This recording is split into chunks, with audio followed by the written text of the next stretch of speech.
Ég set fund í bæjarstjórn, þetta er fundur númer 3562 og fyrir okkur liggur dagskrá í 6 liðum en áður við göngum til dagskrá þá langaði mig til þess að bjóða það velkomin hér Finn Aðalbjörnsson sem setur sinn fyrsta bæjarstjórnarfund. Og það var fyrsta mál á dagskrá, það er ársreikningur Akureyrarbæjar fyrir árið 2024 til máls tekur bæjarstjóri Ásthildur Sturludóttir.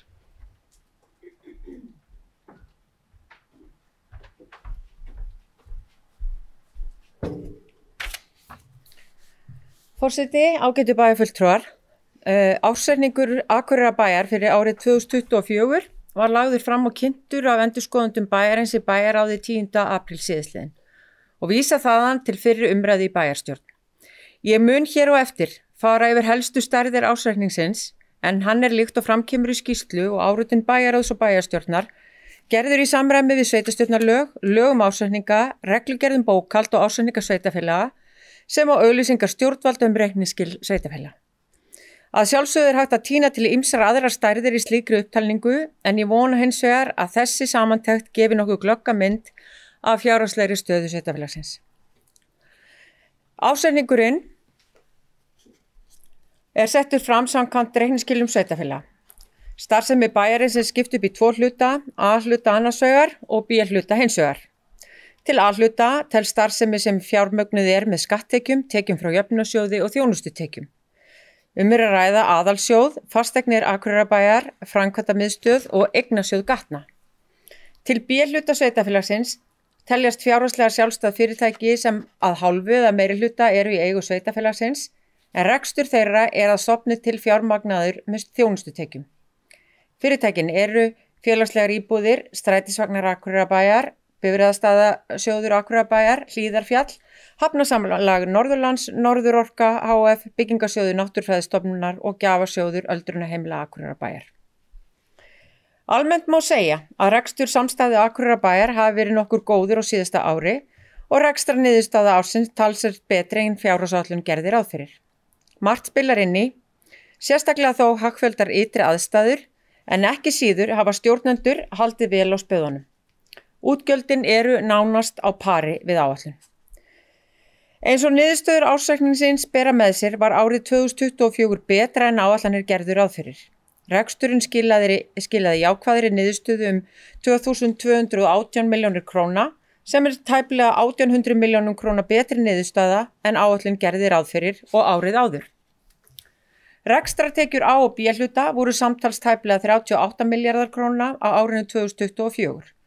Og skiptast þannig að skatttekjur, útsvarstekjur og fasteignaskattur námu rúmlega 18,7 milljörðum, framlög jöfnunarsjóðs sveitarfélaga námu 6,2 milljarði og þjónustutekjur voru tæplega 13,1 milljarður króna.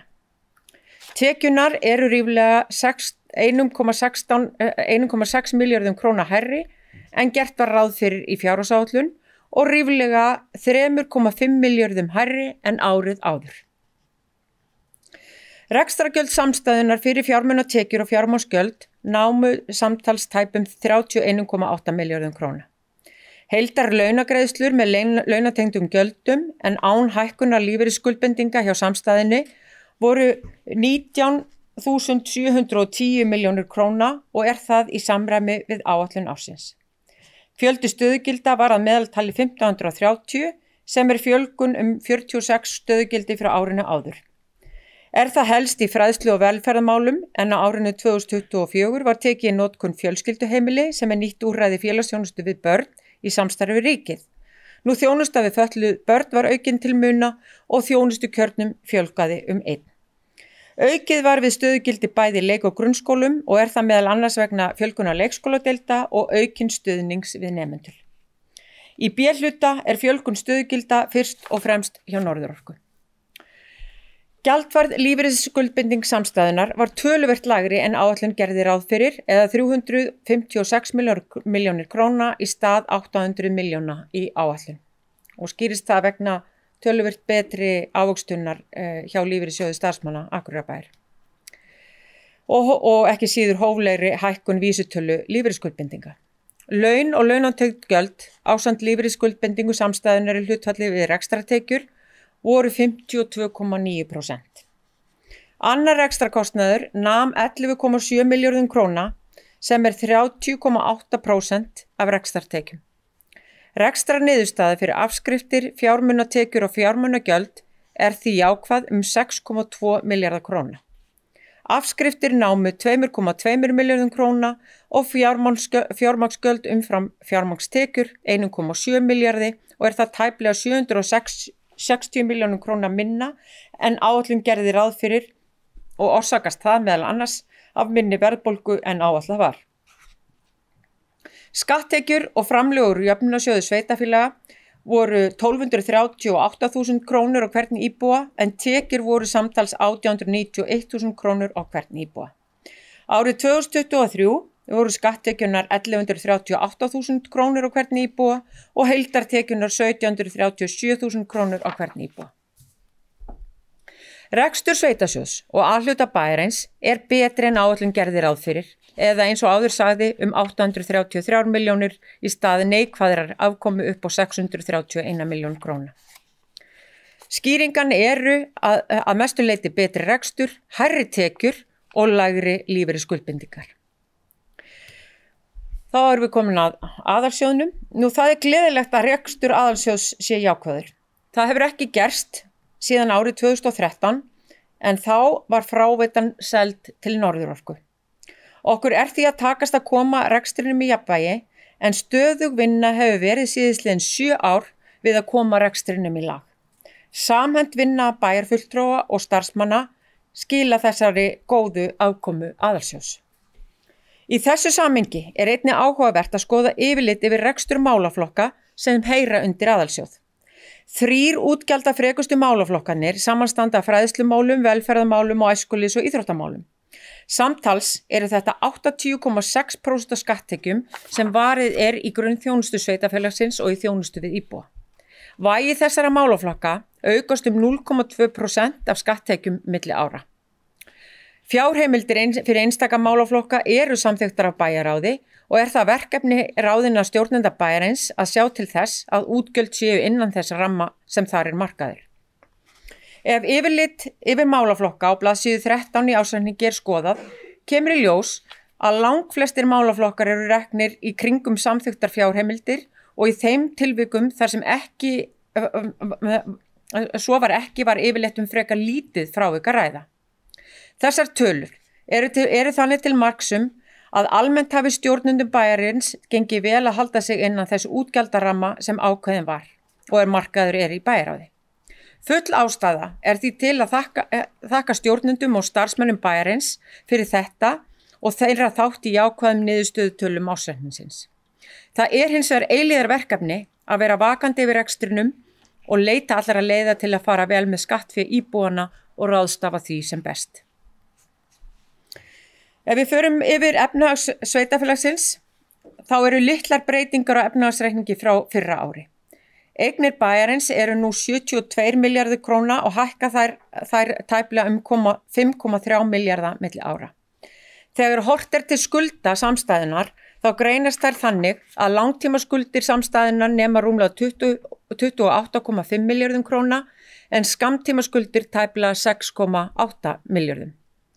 Við þetta bætist síðan skuldbindingar þar sem lífeyrisskuldbindingar upp á 6,1 milljarð.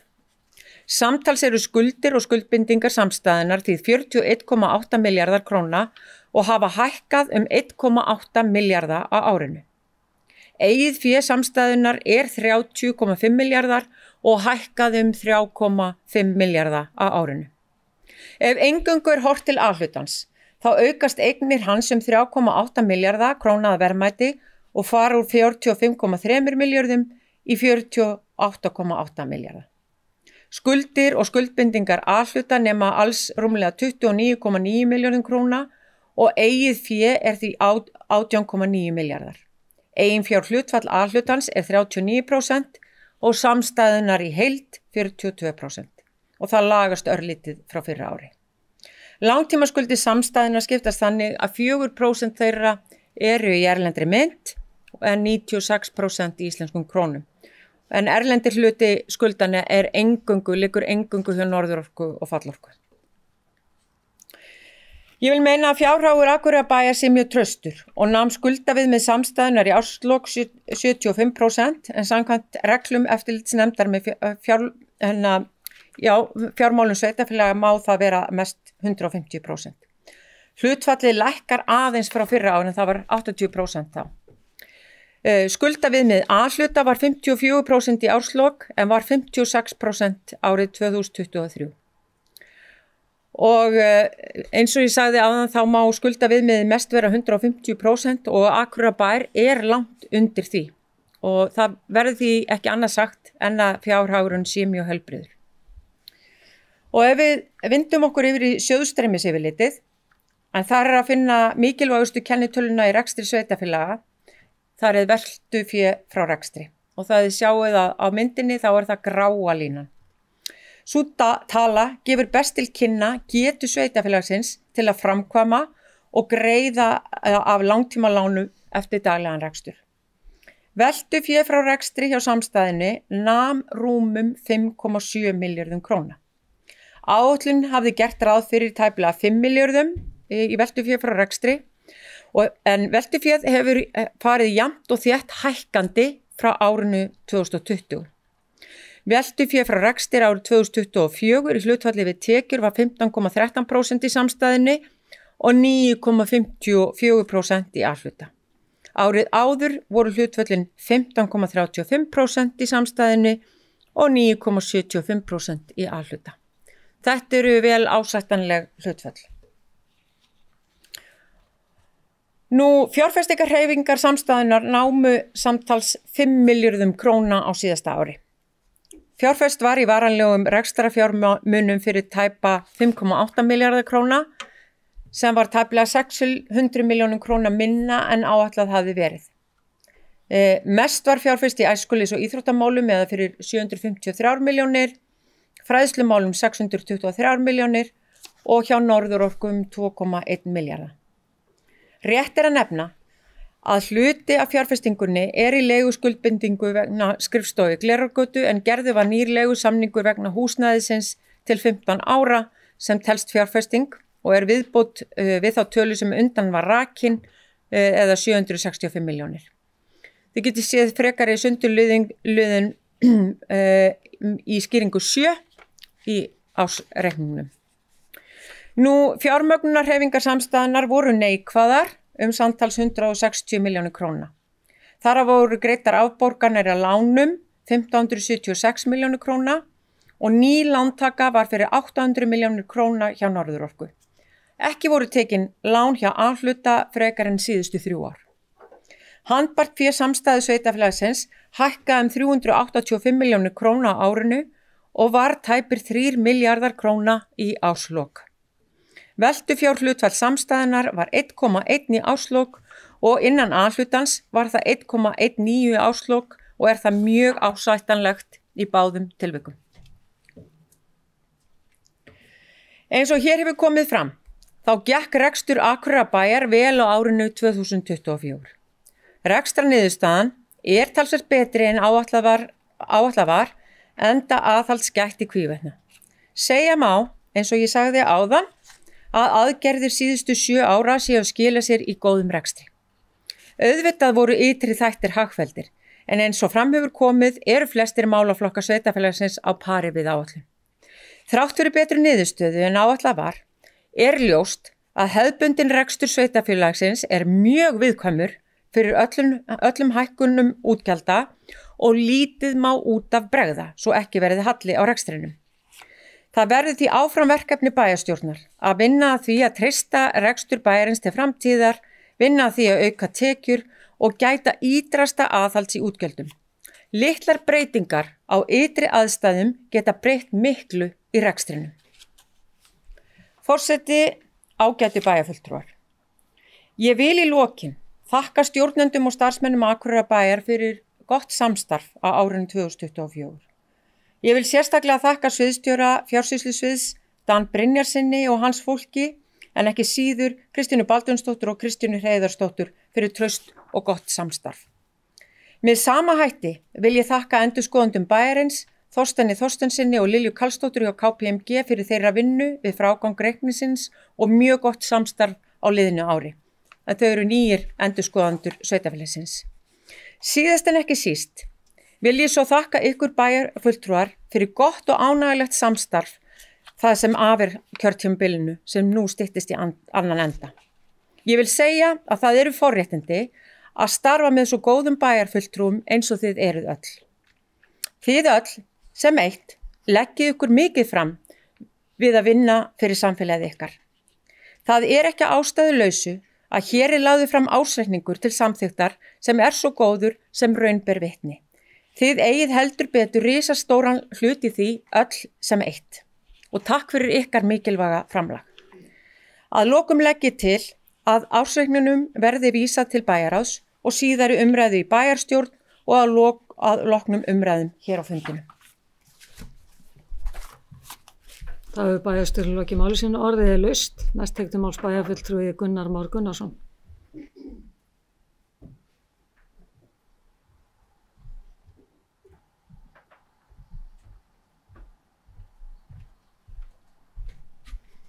Já, forseti bæjarstjórnar og ágættu bæjarfulltrúar og þakka fyrir einstaklega góða yfirferð hjá bæjarstjóra og vil annars byrja á því að viðurkenna staðurinn sem ekki hægt að neita.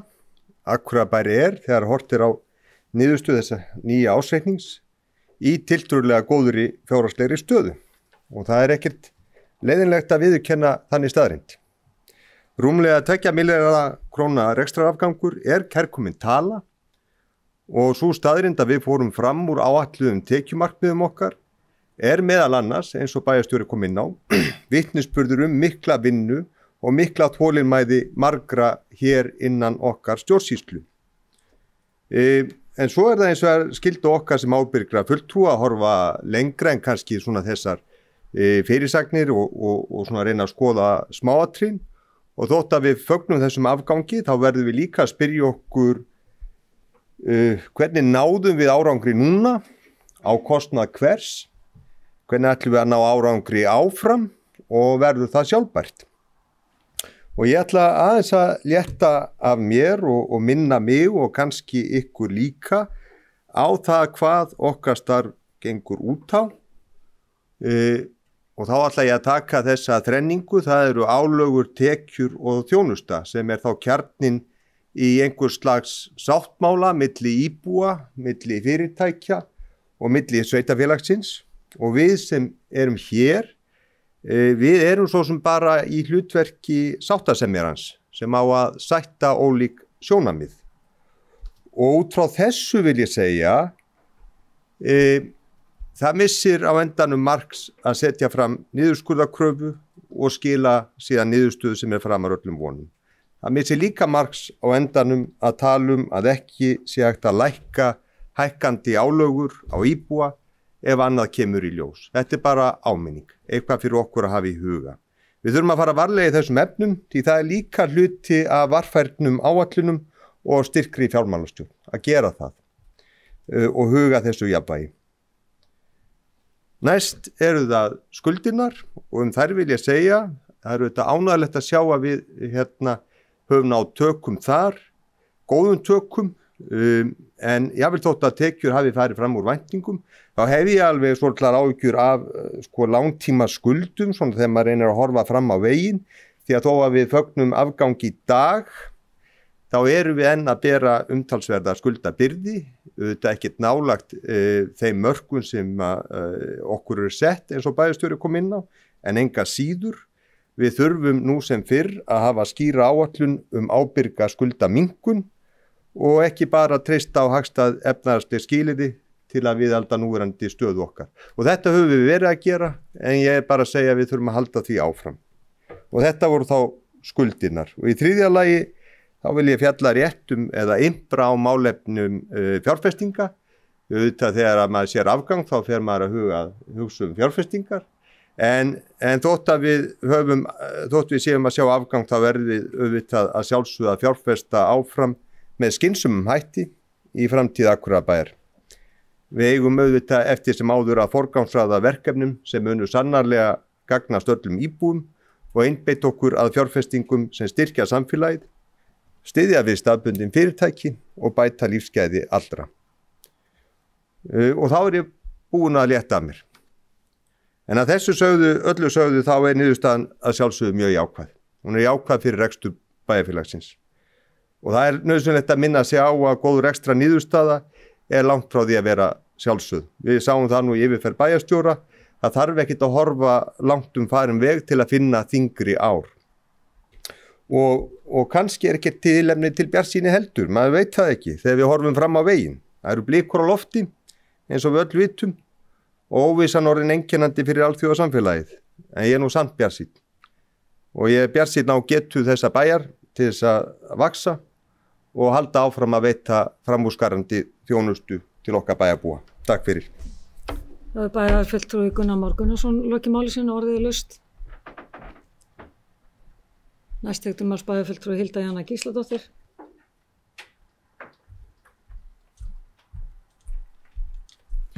Forseti, ágætu bæjarfulltrúar, gaman að vera með ykkur hérna í dag og ég held að sé sannarlega tilefni til þess að fagna. Þetta eins og bæjarstjóri fór yfir hérna áðan, þá þetta gríðarlega mikilvægur áfangi sem að sveitarfélagið í heild sinni að ná í þessum ársreikningi. Og við vorum einmitt fyrir 7 árum, byrjaði í bæjarstjórn og ég man að þegar ég var í kosningabaráttu þá ég rosalega mikið að pæli hvað var hægt að gera meira. Og það var eiginlega það eina sem að hugurinn gimtist, það var meira svona. Svo fór ég inn í bæjarstjórn og fattaði að ég þyrfti eiginlega að fara að pæla rosa mikið í hvað ætlar ekki að gera og hvernig ætlar að láta þetta fungera þannig að enda ná saman, því að ég held að flest okkar vitum þegar maður þarf ekki að pæla lengi til þess að átta sig á því að vel rekið samfélag, fjárhagslega vel rekið samfélag skiptir sköpum til þess að skapa heilbrigt og gott samfélag. Hvort sem það varðar traustan fjárhag, lántökur og svo framvegis, þó að sé ekkit alltaf hægt að segja að þetta sé nákvæmlega eins og að reka fyrirtæki, því að þetta þetta samfélag og samfélag hverfur ekki, jafnvel þó það innan gæsalappa færa á hausinn sem það gæti ekki gert, en það getur dregið verulega úr gæðum samfélags þegar að fjárhagurinn slæmur fyrir það hvað það ótrúlega svekkjandi að eyða allt of miklum peningum í til dæmis afborganir af lánum og vexti. En ég var að ganni mínu fyrir þennan fund að horfa aðeins aftur tilbaka, talandi það sem mér fannst bæjarstjóri okkar fara ákaflega vel yfir, sko hvernig næst slíkur árangur, og mér fannst hún fara bara vel yfir það, hvað það eru margir þættir sem að koma það saman, bæði ytri þættir, svona ákveðin pólitískur stöðuleiki í því samhengi að fólk sé svona þokkalega sammála minnstakosti hvernig við viljum sjá heildarreksturinn þróast, og þar held ég við séum ekki mjög ósammála þó að við getum síðan tekist á það hvort það sé þetta mál og hvernig við hyggjumst að horfa á til dæmis fjárfestingar og hvort við að fjárfesta í hlutum sem dragur rekstrakostnaði eða taka meiri áhættu og búa til veðja svolítið á að samfélagið stækki með því að búa til hluti og aðstæður sem að gerir samfélagið eftirsóknarverðara til búsetu sem síðan mun skapa í rauninni störf. Að því ég man að þegar við vorum að byrja og þá voru allir einhvern veginn í hálfgerðu taugaáfalli yfir stöðunni. Þar hafði 2 árum áður, þá fann ég að árið 2016 í janúar þá stofnaður aðgerðarhópur framtíðarrekstur Akureyrarbæjar. Þetta einmitt 2 árum fyrir þetta 7 ára tímabil sem að Ásthildur fór svo vel yfir, þannig að það hefur líka greinilega verið farið af stað þarna, því að við vorum að sjá fram á ósjálfbæran rekstur sem að greinilega fleiri höfðu langt skeið verið að velta fyrir sér, og kannski má rekja söguna jafnvel aftur allt til hrunsins ef út í það farið, að voru teknar ýmsar ákvarðanir í hruninu sem kannski má síðan, og það náttúrulega voðalega auðvelt að horfa í baksýnisspegilinn og horfa á hvernig hlutirnir gerast og eiga að gerast og allt það, en í rauninni svona tilfinningi mín í heildarsamhenginu að það sé að einhverju leyti megi segja við erum að ná einhverju mikilvægu skrefi eftir hrun öllum þessum árum síðar. En eins og bæjarstjóri fór svo vel yfir, þá gerist það einmitt ekki sjálfkrafa, og það ekki bara það skiptir auðvitað miklu máli að það sé einhver pólitísk samstaða heildarrekstur, en það skiptir náttúrulega alveg gríðarlega miklu máli að hafa góða stjórnendur, bæði góðan bæjarstjóra sem að mér þykir allavega að hafa staðið sig ákaflega vel í sínum störfum og ekki síður starfsfólk fjársýslusviðs, og sérstaklega þegar kemur við reksturinn sjálfan því að það þarf að vera leið til þess að skapa vilja til þess að vera innan ákveðins rekstrarramma og skilning líka kannski bæði okkar og annara í öllu samfélaginu og af hverju það skiptir máli. Vegna þess að það hagur samfélagsins, ekki til þess að skila einhverjum bullandi afgangi til þess að ekki gera neitt sérstakt annað en að búa til gott samfélag sem eftirsóknarvert, samkeppnishæft og hefur tækifæri til þess að vaxa og blómstra. Þannig ég fyrst og fremst og svona stóru niðurstaðan þetta og ég hafði áhyggjur af þessu og hef lýst því ofta yfir, ég hafði áhyggjur af þessu og við höfum öll gert það á einhverju tíðanpunkti og að við yrðum að ná eitthvað sjálfbærni í rekstri og halda áfram. En ég held einmitt að það skiptir rosalega miklu máli fyrir okkur núna, að það getur verið auðvelt ef maður situr og horfir á Akureyrarbær skilar þessari jákvæðri niðurstöðu, að horfa á þannig að segja, já, hvað hefur við þá að gera við allan pening? Nú skulum við fara og gera, en við erum að gera alveg brjálæðislega mikið. Það er mikil uppbygging, ekki síst í íþróttamannvirkjum, sem að geta skipt máli við að laða að fólk og auka lífsgæði, en þetta eru mikla framkvæmdir. Við höfum eftir að sjá kannski hvernig reksturinn mun síðan á endanum farinn. Við höfum auðvitað líka og ekkit óeðlilegt að við stöldrum aðeins við það að við höfum ekki lækka fasteignaskattsprósentuna á íbúa atvinnulíf sem að meðan við þróunina á síðustu árum á fasteignamarkaði hefur á minnsta kosti og við heyrum það held í öll að fólk hnippir aðeins í okkur og spyr, fer ekkert að koma tími á að reksturinn þar að segja að það sé að þeir geti líka hort til annarra hluta heldur en í rauninni auka gjöld á okkur. Auðvitað er þetta ekkert svona einfalt, það er búið að vera að gera líka fullt hér innan hús og síðan gæta að því að okkar starfsfólk þarf að líða vel og það þarf að vera hægt að gera hlutina. Þannig að þetta er nú ekki eitthvað svona einföld svarthvít mynd, en þetta væri svona eitt af því sem að væri allavega mjög áhugavert að mínu viti að við myndum rýna sérstaklega vel hvort að við gætum skoðað einhverja prósentulækkun þegar kemur að fasteignaskatti á fyrirtæki og húsnæði. En já, þannig að þetta er svona stóra myndi sem blasir við. Hitt síðan allt þetta sem við getum síðan rætt hægri vinstri. Við höfum rætt eru hlutir sem setja á hakanum, eigum við að setja svo og svo mikið í viðhald. Það eru svona nokkrar til dæmis framkvæmdir og viðhaldsmál sem við höfum haft áhyggjur af. Bara þakið á Ráðhúsinu sem við stöndum í eða framkvæmdir við Lundarsel Pálmholt leikskólan eða þak á síðuskóla og einhverjum svona hlutir sem að kannski er ekkit rosalega spennandi eða tala nú ekki að byggja við Ráðhúsið og sleppa því að vera að gera leigusamning í Glerárgötu í þennan tíma með tilheyrandi kostnað og svo framvegis. Þetta getum við haldið áfram að togast og og pæla í en ég tek bara undir orð bæjarstjóra að ég er í þessi 7 ár sem ég hef verið, ég er náttúrulega ofboðslega mikill lærdómur. En stóra myndin er að ég held að gagnvart bæjarbúum getum við nú alveg verið með hökuna uppi og fyrst og fremst vil ég setja síðan þakkir líka eins og ég segi til starfsfólks og starfsfólks ekki bara æðstu stjórnenda sem þó auðvitað gegna lykilatriði. Sviðsstjórar, bæjarstjóri, fjársýslusvið heldur líka annara. En það eru þetta eins og bæjarfulltrúi Gunnar nefndi, það eru blikur á lofti og það getur alltaf, og það gerist alltaf eitthvað. Eiginlega það eina sem við getum treyst á að hlutirnir munu breytast. það er ekkert verður alltaf eins. Þannig að við þurfum að halda áfram að vera vakandi og byggja von á það góða samfélag sem við höfum og gera það bara enn betra og enn skemmtilegra. Takk fyrir. Bæjarfulltrúi Hilda Jana Gísladóttir í loki málsinu, næst tekur til máls bæjarfulltrúi Hilda Elma Eysteinsdóttir.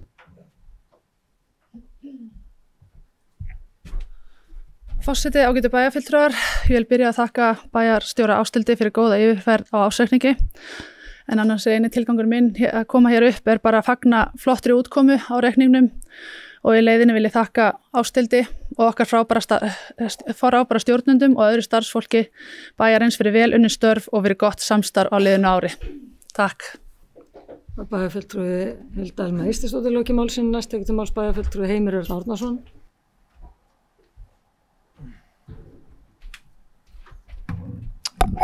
Forseti, aðri bæjarfulltrúar, Ég ætla að fá að taka undir orð bæjarfulltrúa hérna og fá að hrósa bæjarstjóra fyrir mjög góð viðferð og hrósinni bara sérstaklega fyrir fjárhagsáætlunina fyrir þetta ár. Einnig vil ég hrósa öllu starfsfólki, sviðsstjórum og bara öllum starfsmönnum Akureyrarbæjar fyrir gott ár og bara gefa ykkur dæmi gott samstarf til dæmis með leikskólastjóra og grunnskólastjóra sem að hafa rekið sína skóla með mikilli prýði eins og sést í reikninum. Ég ætla einnig að hrósa bæjarstjórn fyrir góða og gagnlega gagnrýni sem gríðarlega mikilvægt. Má verður að taka gagnrýni vel og má þekki það nú úr íþróttunum að það má færa alltaf gagnrýni og má hlusta á hana og taka mark á henni og síðan fara eftir í því sem til að vera sanngjarnt. Ársreikningurinn okkar kemur vel út, má afar stoltur á honum, eins og bæjarstjóri nefndi þá eru nokkrir hlutir í honum sem að skýra hann svolítið vel eins og með lífeyrisskuldbindingarnar sem að komi vel út og munum vonandi gera á næsta ári líka. En í heildina reksturinn og skoðar yfir árin gríðarlega breyting ef við tökum bara 10 ára ferli. Og þá sérstaklega ég að horfa mest á veltufé frá rekstri. Sem fyrir 10 árin síðan var 2,3 milljarðar tæpir og orðin núna 5,7 sem upphæðin sem að við getum gert eitthvað fyrir til að tala fyrir en almenna Akureyring. Það þeirra bestu fréttir í ársreikningnum finnst mér. Síðan eru margir hlutir eins og bæjarfulltrúi Gunnar talum og bæjarfulltrúi Hilda Jana, langt síðan ruglast þessu nafni. Auðvitað þetta benda og það að menn alltaf eitthvað komið fyrir. Það alltaf eitthvað í gangi í heiminum sem að við ráðum ekki við. En á þessu ári þá var margt sem að gerðist sem að við getum verið stolt af. Við erum búin að berjast ekki bara við, heldur öll sveitarfélög á landinu með að leiðrétta jöfnunarsjóðinn varðandi málefni fatlaðra. Ég held að hann sé verða komin á nokkuð gott og ról núna og við séum komin hátt í 90% af því sem við erum búin að biðja síðastliðin 10 ár. Við getum verið einnig stolt af því að afslættir, tekjutengdir afslættir til dæmis að leikskólagjöldum eru búin að aukast tæplega 20-25 milljónir. Vistunargjöld, tekjur hafa lækkað 55 milljónir sem hafa beint til að fara í barnafjölskylda hér í bæ. Einnig ég afar ánægður með þá vinnu að við fórum í vinnuhóp fjármálastefnu sem búin að vera að tala hér síðastliðin 5 ár og bæði minni og meirihluti búin að stofna vinnuhóp sem við munum koma fram sem munum veita meira aðhald og meiri rammi fyrir næstu árin. Og þetta svona vinnuskjal fyrir bæjarstjórnir næstu ára og ég held að þetta sé gríðarlega mikilvægt í allri vinnu. Einnig má nefna það að aðalsjóður í plús í fyrsta skipti frá árinu 2013, því ber að fagna og aðalsjóður má líta og reyna að hafa alltaf í plús og björtustu menn hér miklir pólitíkursar höfðu ekki trú á því að þetta myndi gerast í ár. En það afar jákvæðar fréttir. En aðalmáli og ég ætla að taka enn og aftur undir orð bæjarfulltrúa Gunnars, má verður að vera á tánum, það getur allt gerst, við getum fagnað þessum ársreikning, en það verður að halda áfram að vinna vinnunni sína. Því það alltaf eitthvað sem getur komið upp á og það þarf að fylgjast vel með öllu hér svo bæjarfulltrúar fái góða þjónustu, grunnþjónustu og við skulum vera stolt af þessum ársreikning og höldum áfram að vinna fyrir okkar bæ. Bæjarfulltrúi Heimir Örn Árnason lokið máli sínu, orðið laust, næst tekur til máls bæjarfulltrúi Sunna Hlín Jóhannesdóttir.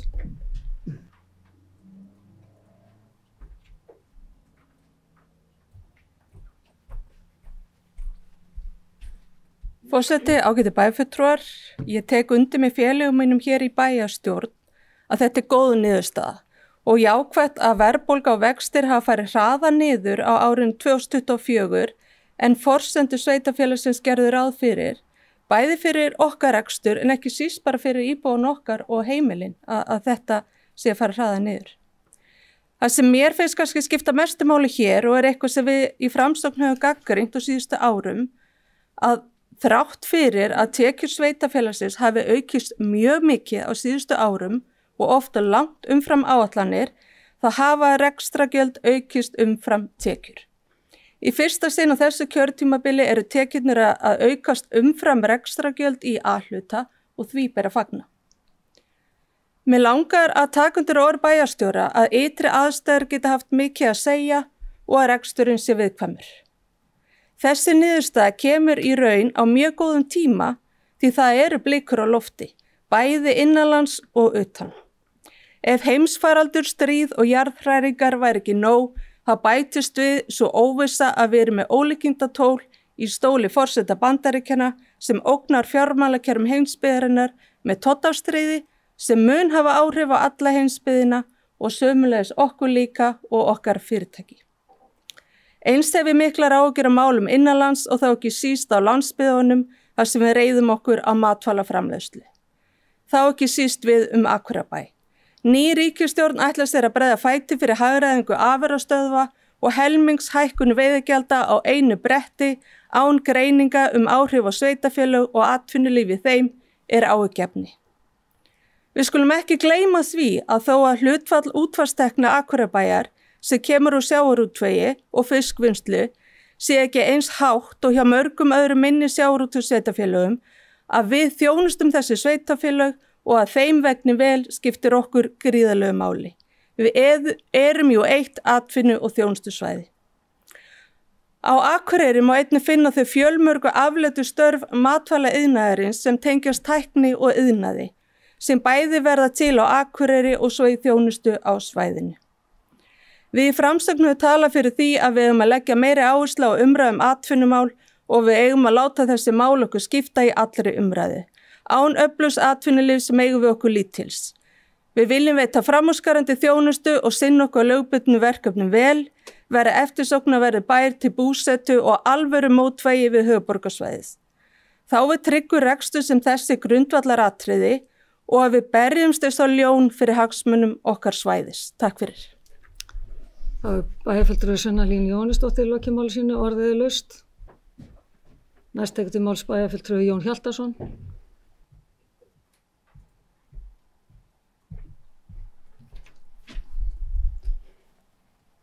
Forseti bæjarfulltrúar, þar sem ég á mér engan framtíð hér og er ekki í neinu flokki, að þá get ég svo sem sagt hvað sem er. Og ég verð að segja það að þegar ég hlusta hér á, stjórnarandstöðuna, að þá verður mér orða fátt. Því að ég er hjartanlega sammála því sem þar hefur komið fram, að við eigum að reyna að draga úr, ef nokkur kostur er, útgjöldum bæjarbúa. En hvernig ætlum við að fara að því? Það er talað hér lækkun fasteignagjöldin. Þetta þótt mér gríðarlega sniðug hugmynd. Við erum hvað 0,3 eitthvað af fasteignamati, megum fært við 0,5 eitthvað. Og ég bara sagði, heyrðu, krakkar, þetta þýðir ekki sko. Við erum að hækka þetta upp í 0,5 eitthvað. Því að 15-20% íbúða hér eiga sér ekki lögheimilis íbúða, sem þýðir að þetta eru einu tekjurnar sem við höfum að þessum íbúðarheimildum, það eru fasteignagjöldin. En við höfum ekki hækkað upp í 0,5 eitthvað, það er svo helviti mikið. Þannig að þá náttúrulega velti fyrir mér, og hafa fleiri gert, sko við hækkum upp í 0,5 og lækkum útsvarið. Nei, hvað kemur þá? Og þessu verði því að svara sem eruð að tala að lækka og hækka ávíxl. Þá kemur það á móti að við erum með 140 milljón króna fátækra framlag vegna þess að tekjur í bænum eru ekki það háar að það ná ekki einhverju viðmiði. Þannig að jöfnunarsjóður lætur okkur af 140 milljónir og ef við ekki innheimtum útsvarið að fullu, að þá falla þessar 140 milljónir niður. Þannig að við erum að fá einhvern reiknishæfan mann til að færa mann til að reikna út hvað við gerum þetta og gerum hitt og hvað gerist þá. Þannig að það þýðir ekki alltaf að tala að við ætlum að lækka fasteignaprósentuna vegna þessarar staðreyndar að aðrar tekjur höfum við ekki af 15-20% íbúðar eigenda hér á Akureyri. Viljum við kannski lækka sorpfyrirgjöldin? Það væri helviti flott. Þau hækkuðu hjá mér meir en helming. og líklega miklu meira hjá þeim sem búa hér í einbílum, hækkuð og öll einbíli verulega mikið á rað en stóð í staðið að lækkuðu ef til á blokkir. Það væri mjög sniðugt að lækka það. En megum við það? Nei, með svara, við megum það ekki. Það er nefnilega búið að reikna það út að það kostar þetta mikið að hirða sorpið og samkvæmt lögum að þá verðum við að hirða, þá verðum við að innheimta gjöld sem standa undir sorphirðunni. Þannig að við megum ekki að lækka þar. Þannig að hvað ætlum við að lækka? Hvernig ætlum við að koma til móts við bæjarbúa að lækka álögur á þess að tapa á því til dæmis 140 milljónum frá í nóvember.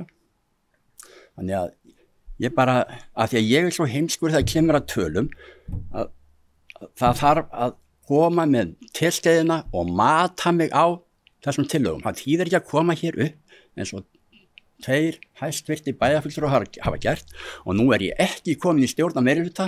Ég vísa bara til þess sem ég sagði upphafi. Það þýðir ekki að koma svona upp og tala svona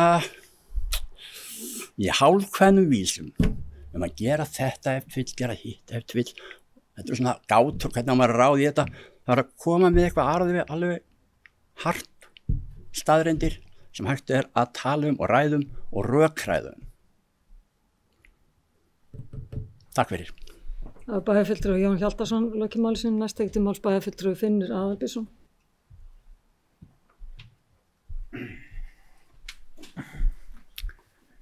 Virðulegi forseti bæjarstjórnar og aðrir bæjarfulltrúar, ég er nú að koma hérna í fyrsta skipti. Þannig ég ætla nú að þakka Ásthildi fyrir frábæru yfirferð á reikningnum. Ég ætla nú bara að segja að þetta er nú bara frábært að heyra. Og það gleður mig að sjá hvað hefur tekist vel til á síðasta kjörtíma, ekki kannski kjörtímabili en síðasta ári allavega, og ég ætla nú bara ekki að segja neitt meira, ég bara þið standið ykkur rosalega vel.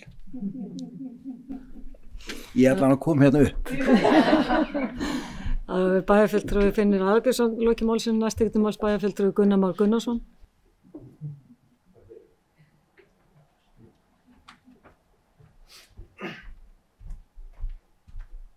Já, takk fyrir það, forseti bæjarstjórnar og ágæti bæjarfulltrúar. Og mikil eldræða hjá félag okkar bæjarfulltrúa Jóni Hjaltarsyni. Mér fannst ég verða aðeins að svara því, þó við séum kannski við tökumst betur á það þegar við í áætlunarvinnu, en ég ætla samt að svara því. Við náttúrulega, það er ekkert langt síðan við lækkuðum þessa prósentu í fasteignagjöldunum punkt eða 2 eða hvað það nú var, 2 punktar eitthvað. Og ég náttúrulega, ég hef nú ekki hrósað meirihlutanum, þetta var þá eftir fyrri umræðu og kom hann ákall frá okkur í minnihluta að skoða þetta og meirihlutin brást við. Þannig að þetta er sannarlega hægt, en eins og bæjarfulltrúi Jón Hjaltason segir réttilega að það vissulega talna glöggara fólk heldur nokkur tvo alveg öruglega til þess að finna það út fyrir okkur, en þetta er hægt og þetta og það er kannski það sem ég kem alltaf upp og minn okkur á að það sem ég vil sjá er að við tökum alltaf umræðuna líkum álögunar. Að það sé ekki sjálfsagt að það bara haldist óbreytt, heldur að við tökum alltaf umræðina. Svo er kannski niðurstaðan svo að við getum ekki lækka álögur og þá er það þannig, en við megum aldrei vera bara í einhverjum einhverjum bara sjálfakandi Teslubifreið. Við erum að taka ákvarðanir. En takk fyrir það. Það er bæjarfulltrúi Gunnar Már Gunnarsson, lokið máli sínu, og næst tekið til máls bæjarfulltrúi Andri Teitsson.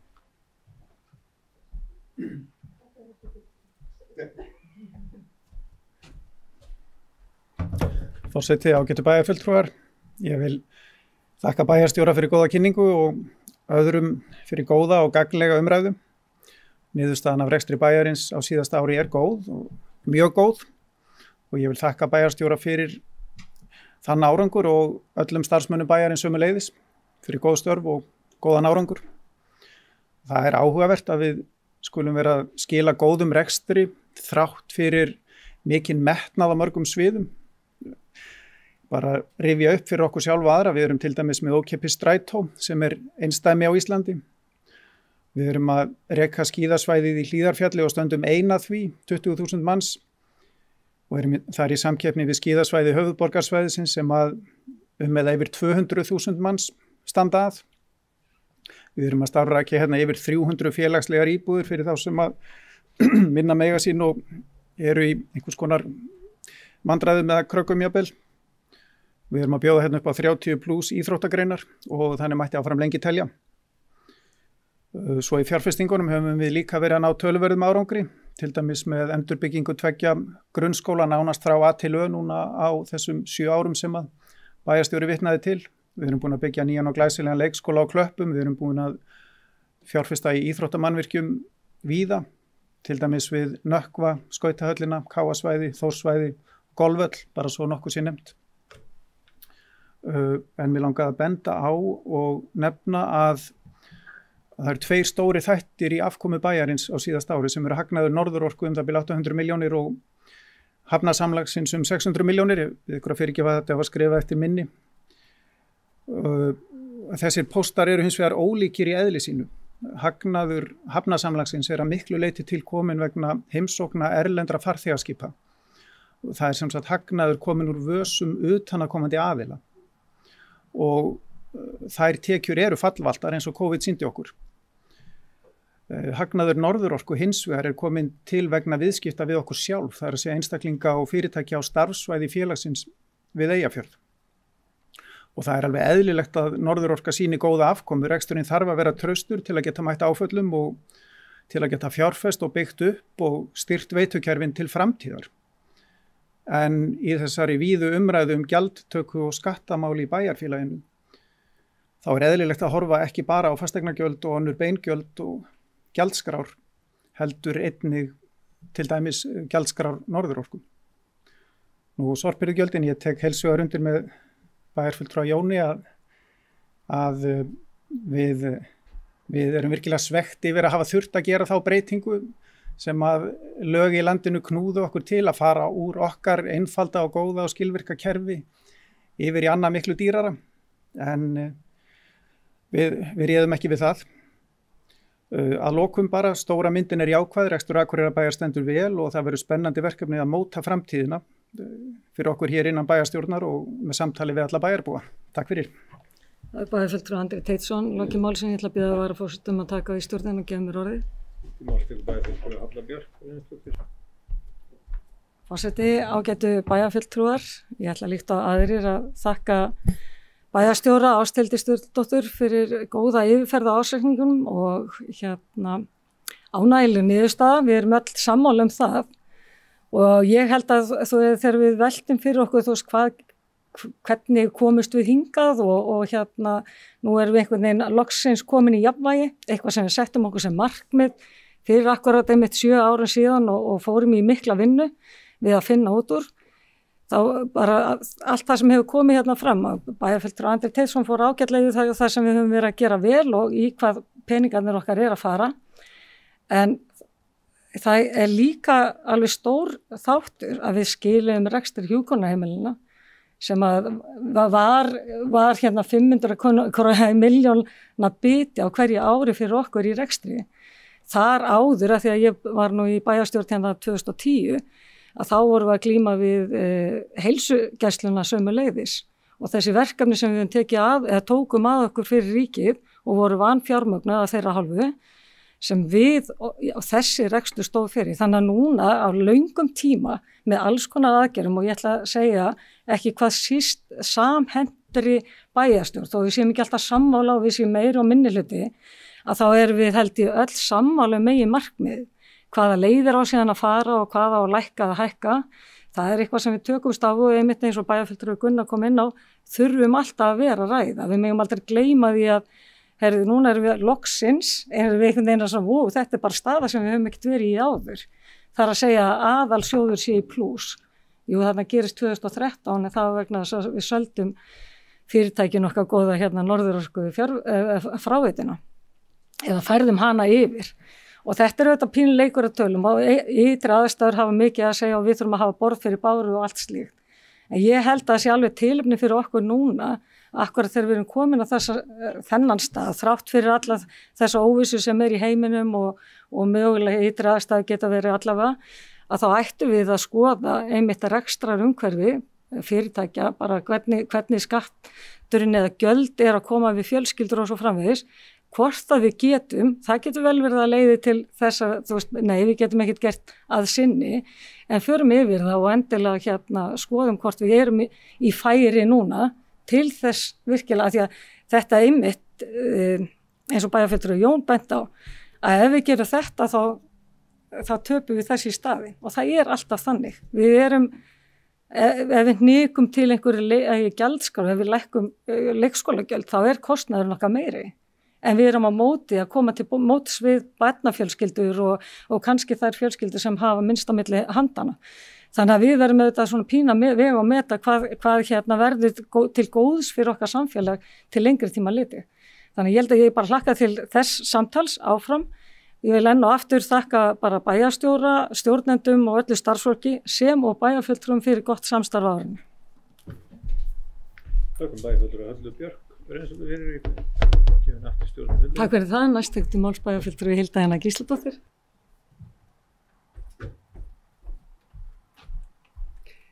Forseti, ágætu bæjarfulltrúar, ég vil þakka bara umræðuna, var kannski tvennt sem ég vildi bæta við, reyndar svona eitt sem svona fun fact, það væri gaman að ná einhvern tímann samantekt á því hversu oft ársreikningur sýnir betri niðurstöðu heldur en áætlunin gerður ráð fyrir.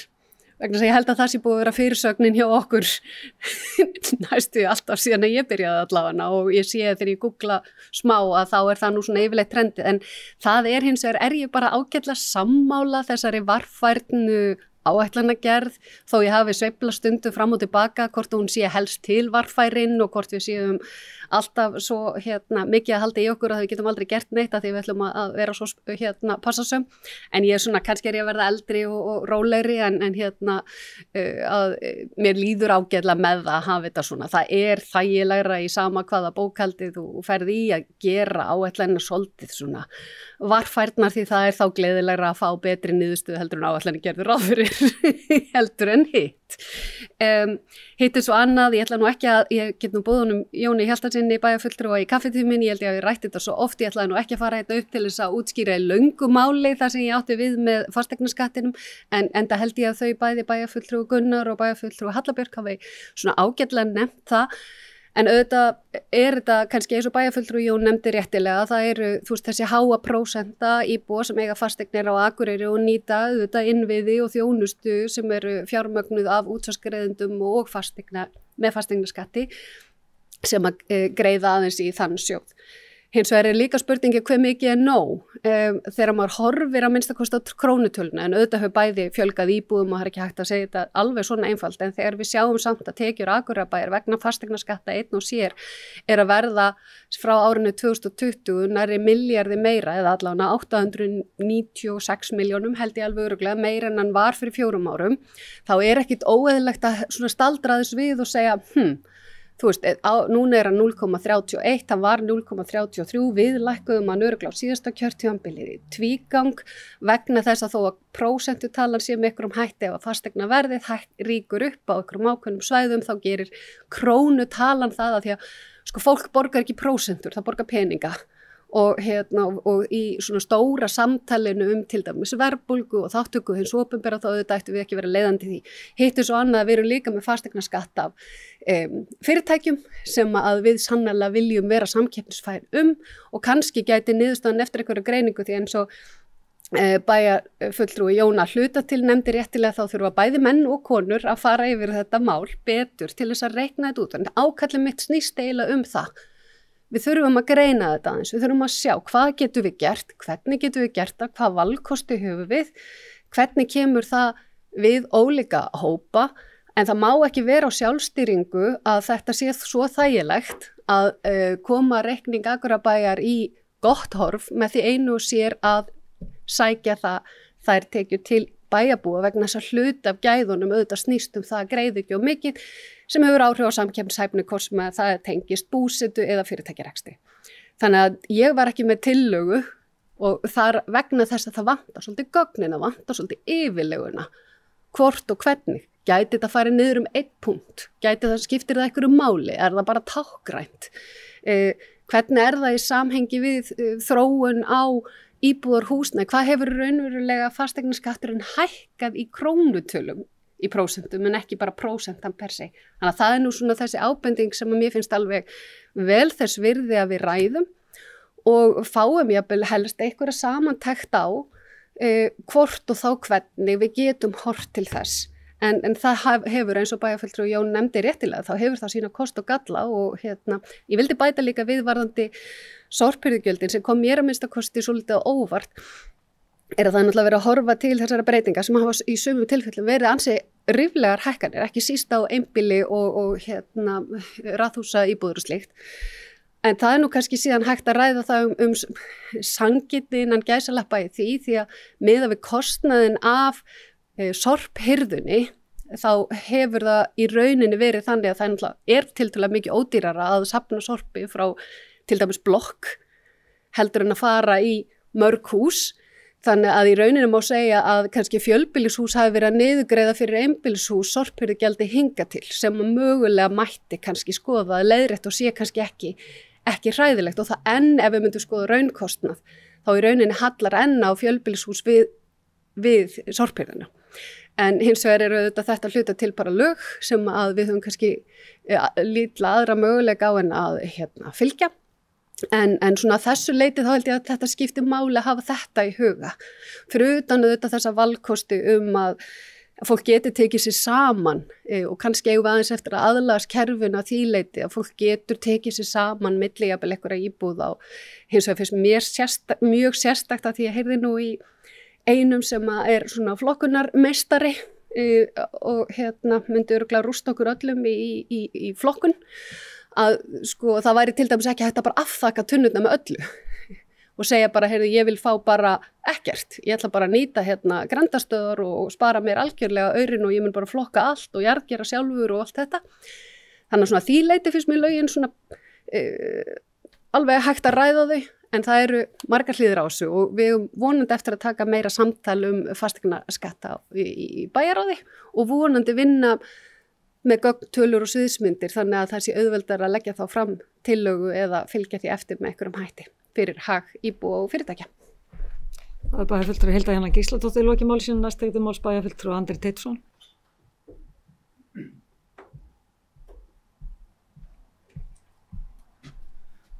Já, forseti ágætu bæjarfulltrúar er bara rétt að því að bæjarfulltrúi Hilda Jana var að nefna fasteignagjöldin og þessa hækkun á innheimtunni sem er tilkomin náttúrulega því að við erum með einhverja prósentu í okkar reglum og álagningu sem að leggst svo á fasteignamatið og það hefur snarhækkað og í einhverju tilvikum 20% milli ára á tiltekna íbúðaflokka og ég reyndar verið að viðurkenna að ég man ekki alveg hvort að bæjarfulltrúi nefndi 50% í ræðunni sinni núna eða hvort það var bara fyrir fundin í óframlegu tali. Já, en örugglega ekki fjari lagi, en ég bara sló inn að ganni á vef Hagstofunnar verðlagshækkun frá miðju ári 20 yfir á mitt ár 24 og komir aðeins svo óvart að það er 31,1%.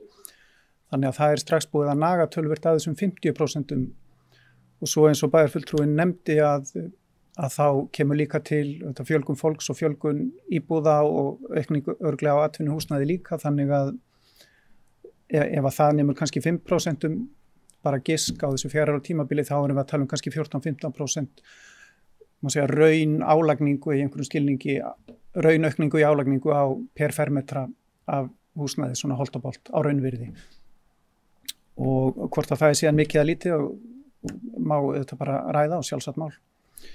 Takk. Það er bæjarfulltrúi Andri Teitsson loki máli sínu og orðið laust. Næst máls bæjarfulltrúi Heimir Örn Árnason. Forseti, það eru bæjarfulltrúar, ég til með að benda okkur bæjarfulltrúum á nýjasta mælaborðið á byggðastofnun.is sem að mögulega allir eru búin að skoða.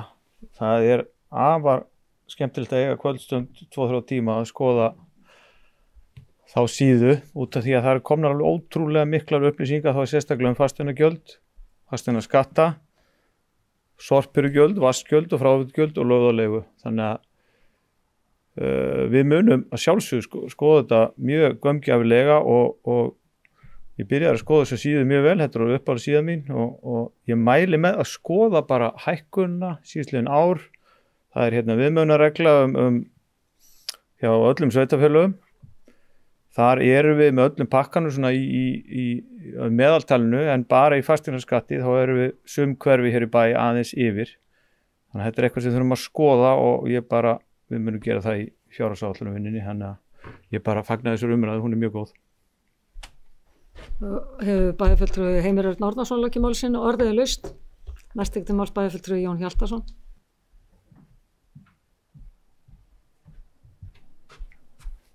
Forseti bæjarfulltrúar örstutt, nú ætla ég að hugsa þetta eins og skákmaðurinn, ekkert að íhuga hvað andstæðingurinn getur mögulega gert, þetta bara mínileikir. Það er draumaheimurinn, svo að hækka tekjur íbúana, jöfnunarsjóðs framlagið fellur niður, við hækkum fasteignagjöldin í topp og lækkum úrsvari á móti. Takk. Bæjarfulltrúi Jón Hjaltason lokið máli sínu, orðið er laust. Þessi fleira ekki hvað til ljós þá segir þessari umræðu ársreikningin lokið og þeir sem geta samþykkt að vísa honum til bæjar og síðan bæjarstjórnar. Ég merki það öll.